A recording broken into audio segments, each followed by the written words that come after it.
யூடியூப்ல இதுக்கு முன்னாடி வந்து பார்த்தீங்கன்னா பாலிசியில் நிறைய சேஞ்சஸ்லாம் கொண்டு வந்திருக்காங்க மானிட்டைசேஷனில் அப்படிங்கிற மாதிரி நம்ம ஒரு விஷயம் வந்து பேசியிருந்தோம். அதில் நிறைய பேர் வந்து நிறைய ஆதரவு கொடுத்துருந்தீங்க. இப்போ யூடியூப் சம்மந்தப்பட்டு இன்னொரு விஷயம், இது வந்து அதிகாரப்பூர்வ தகவல் அப்படின்னு சொல்ல முடியாது.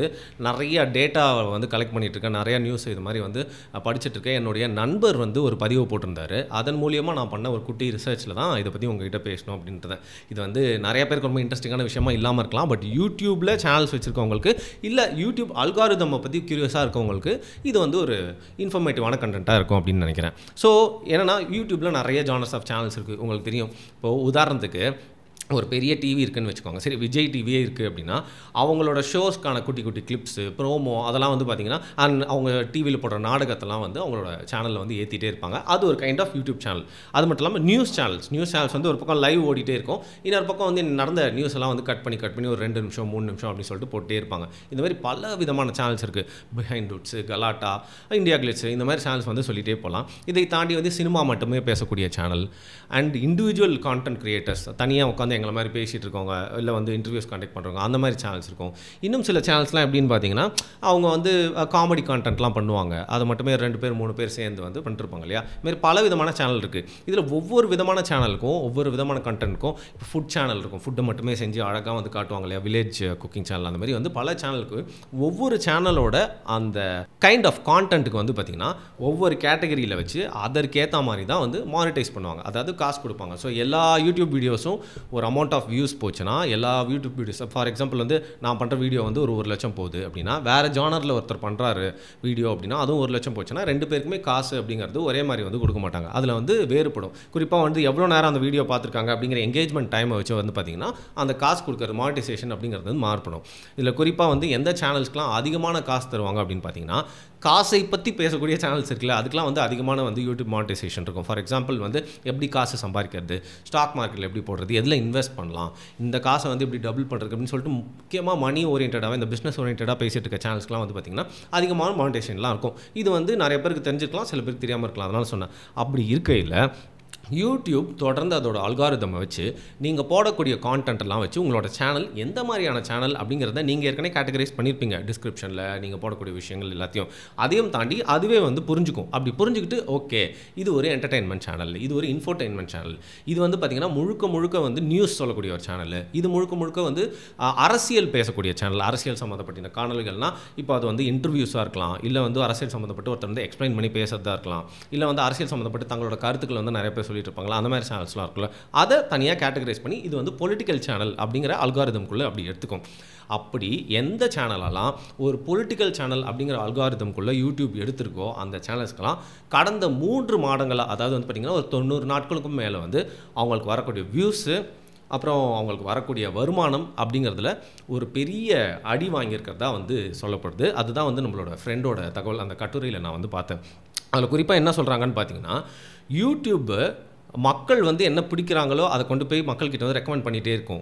இன்னொரு விஷயமும் யூடியூப் பண்ணும். அதாவது ஒரு ஜானர் போயிட்டே இருக்குது, இது ரொம்ப பார்த்துட்டே இருக்குமே, டக்குன்னு ஒரு ஜானர் வளர்த்து விடலாம் அப்படிங்கிறது யூடியூப் அல்காரிதமில் அது அவங்க ஒத்துக்கலனாலும் அவங்க வந்து விளையாடுவாங்க. நம்மளோட மைண்டில் ஒரு புது விஷயத்தை இன்ட்ரடியூஸ் பண்ணுவாங்க. ஃபார் எக்ஸாம்பிள் விளாக்ஸ் அப்படிங்கிற விஷயத்தை வந்து பார்த்திங்கன்னா ஒரு 6-7 வருஷத்துக்கு முன்னாடி வந்து ரொம்ப ப்ரொமோட் பண்ணி உள்ளே கொண்டு வந்தது யூடியூபோட அல்காரிதம் தான். அதுக்கப்புறம் நிறைய பேர் விளாக்ஸ் பண்ண ஆரம்பிச்சாங்க. ஸோ இந்த 2 கேட்டகரியில் இருக்குது. அப்படி இருக்கிறப்போ யூடியூப் மக்கள் வந்து பார்த்துக்கிட்டே இருக்கிற கான்டென்ட்டில் ஒரு சின்ன தோய்வு இருக்குது அப்படிங்கிறத வந்து கண்டுபிடிக்குது. தோய்வுனா ஒரு இன்ட்ரெஸ்ட் கம்மியாக இருக்குது அப்படின்னு கண்டுபிடிச்சப்போ எந்த சேனல்ஸ்க்கெலாம் பார்த்தீங்கன்னா பொலிட்டிக்கல் சேனல்ஸ்க்கு, குறிப்பாக தமிழில் நிறைய பொலிட்டிக்கல் சேனல்ஸ்க்கான ஆடியன்ஸோட அந்த ரிட்டென்ஷன், ஒருத்தவங்க பார்க்குறாங்க அப்படின்னா திருப்பியும் வந்து அந்த சேனலில் ஏதோ ஒரு வீடியோ பார்க்குறது, இல்லை நோட்டிஃபிகேஷன் அவங்க சப்ஸ்கிரைப் பண்ணி பெல் பட்டன்லாம் அழுத்தி வச்சுருந்தாலும் அதையும் தாண்டி அந்த ரெக்கமெண்டேஷன் வருது, ஆனால் மக்கள் போய் பார்க்க மாட்டுறாங்க. அந்த மாதிரி விஷயத்தெல்லாம் வந்து கணிச்சு ஆஹா மக்களுக்கு பொலிட்டிக்கல் கான்டென்ட் மேலே கொஞ்சம் ஒரு தோய்வு ஏற்பட்டிருக்கு, ஒரு சலிப்பு ஏற்பட்டிருக்கு, ஒரு அலுப்பு ஏற்பட்டிருக்கு, இல்லை போர் அடிச்சிருச்சு போல் அப்படிங்கிற மாதிரி ஒரு விஷயத்தை யூடியூப் கண்டுபிடிச்சி என்ன பண்ணுது, சரி இந்த சேனல்லாம் இனிமேல் வந்து நம்மளுக்கு அதிகமாக தேவைப்படாது போல இருக்குது அப்படின்னு சொல்லிட்டு பொலிட்டிக்கல் சேனல்ஸ்க்கு உண்டான ரெவன்யூவை குறைக்குது. அது மட்டும் இல்லாமல் ரெக்கமெண்டேஷன், நீங்கள் பண்ணக்கூடிய வீடியோஸ் எல்லாத்தையும் எடுத்துகிட்டு போய் மக்கள்கிட்ட காட்டுறது அப்படிங்கிறத கொஞ்சம் கொஞ்சமாக வந்து குறைச்சிருச்சு. சரி, பாலிடிக்ஸில் அப்போ மக்களுக்கு ஈடுபாடு இல்லையான்னு கேட்டால், நம்ம பொலிட்டிக்கல் யூடியூப் சேனல்ஸ்லாம் இருக்குல்ல, அதில் நிறைய நண்பர்கள் இருக்காங்க. அவங்க கிட்டலாம் நம்ம பேசும்போது என்ன சொல்லுவாங்க, எங்க பொலிட்டிக்கல் யூடியூப் சேனல்ஸ்க்கு நம்ம தமிழ்நாட்டில் ஒரு ஆடியன்ஸ் பேஸ், அதாவது தமிழ்நாட்டில் இருக்க தமிழர்கள் மட்டும் இல்லாமல் உலக தமிழர்கள் எல்லாருமே சேர்த்து ஒரு ஆடியன்ஸ் பேஸ் ஹையஸ்ட்டாக எவ்வளோ தெரியுமா? 10 லட்சம். அந்த 10 லட்சம் பேர் தான் வந்து பார்த்திங்கன்னா இந்த எல்லா பொலிட்டிக்கல் சேனல்ஸ் கொண்டான ஆடியன்ஸாக இருக்காங்க.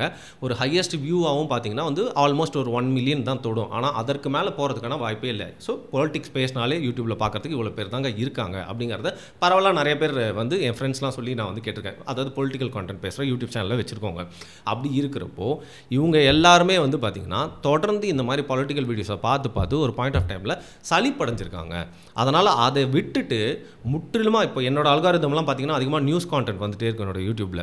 ஏன்னா எனக்கு தேவை, என்னோட வேலைக்கு ரொம்ப அவசியம் அப்படிங்கிறனால பார்ப்பேன். வேறு ஒரு அக்கௌண்ட்டை வச்சு நம்ம என்டர்டைன்மெண்ட் கண்டென்ட்டும் பார்த்துட்டு இருப்பேன். அப்படி இருக்கிறப்போ வந்து இந்த என்னடா அது ஒரே பொலிட்டிக்கல் கண்டென்ட்டாக வந்துட்டே இருக்குது, அதுவும் பேசின விஷயத்தையே ஆளுக்கு நிறைய விஷயம் திருப்பி பேசுகிறாங்களே அப்படிங்கிற சலிப்பு ஏற்பட்டு அப்படியே அந்த பாலிடிக்ஸ் வீடியோஸை அப்படியே ஒதுக்கிட்டு என்டர்டைன்மெண்ட் வீடியோஸை பார்க்க போயிட்டாங்க. அப்படிங்கிறது தான் இதை வந்து யூடியூப் கண்டுபிடிச்சி அதனால் என்டர்டைன்மெண்ட் வீடியோஸை அதிகமாக ப்ரொமோட் பண்ணி பொலிட்டிக்கல் வீடியோஸை கம்மி பண்ணுது அப்படின்னு சொல்கிறது தான் நம்மளுக்கு வந்திருக்க செய்தி.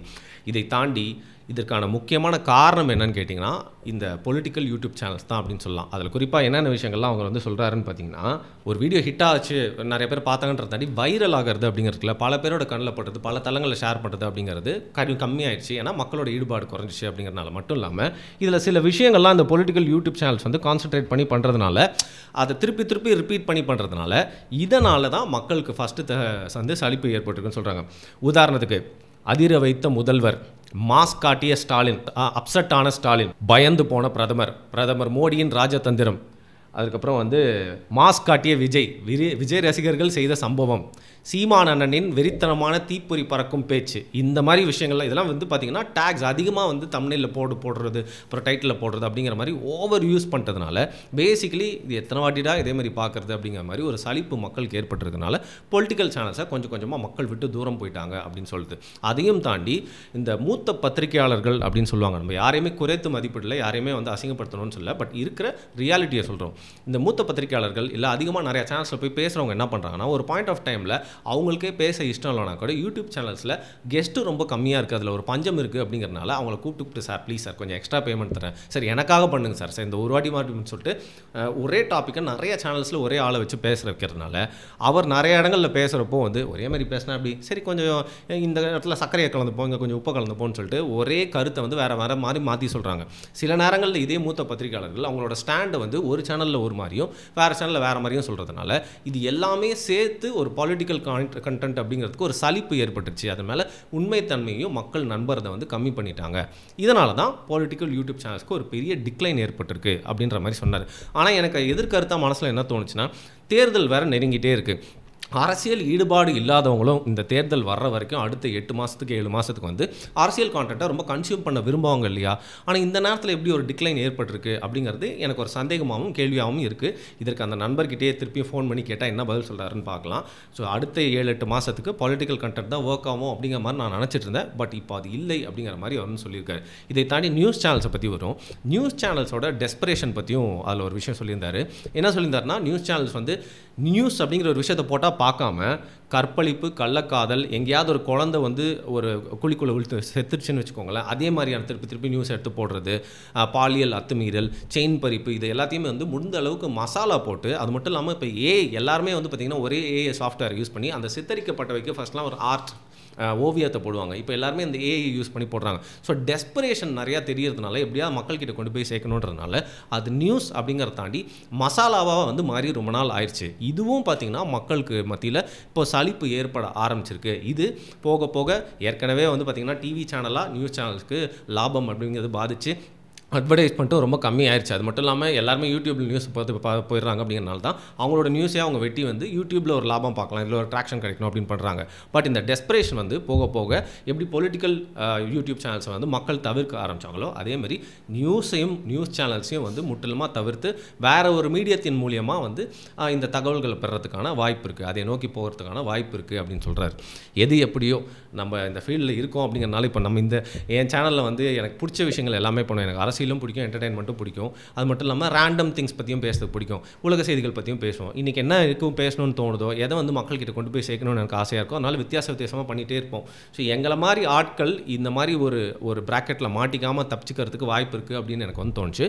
பட் முழுக்க பாலிடிக்ஸ் மட்டுமே பேசிகிட்டு இருக்க சேனல்ஸோட நிலைமை என்ன ஆக போகுது அப்படிங்கிறத ஜென்யூனாக நம்ம வந்து வெயிட் பண்ணி பார்க்கலாம். ஏன்னா என் நண்பர் சொன்ன கூற்று நிறைவேறுதா, திருப்பியும் பொலிட்டிக்கல் கண்டென்ட்டுக்கான கிரேஸ் ரொம்ப அதிகமாகி அது வைரல் ஆகுதா அப்படிங்கிறத பொறுத்து இருந்து தான் பார்க்கணும். ஸோ இந்த விஷயத்தை பற்றி நீங்கள் யோசிச்சு பார்த்துருக்கீங்களா? இதை பற்றி வந்து நான் சொல்லாத கருத்துக்கள் ஏதாவது இருக்கா, இல்லை நான் சொல்கிறது எது வந்து தவறு அப்படின்னு நினச்சிங்கன்னு மறக்காமல் கீழே கமெண்ட் பண்ணுங்கள். அண்ட் ஒருவேளை நீங்கள் வந்து பொலிட்டிக்கல் சேனல்லாம் வந்து பார்ப்பீங்க அப்படின்னா உங்களுக்கு பிடிச்ச பொலிட்டிக்கல் சேனல்ஸ்லாம் எது அப்படிங்கிறத மறக்காமல் கீழே கமெண்ட் பண்ணுங்கள். எனக்கும் தெரிஞ்சுக்கணும்னு ஆசையாக இருக்குது.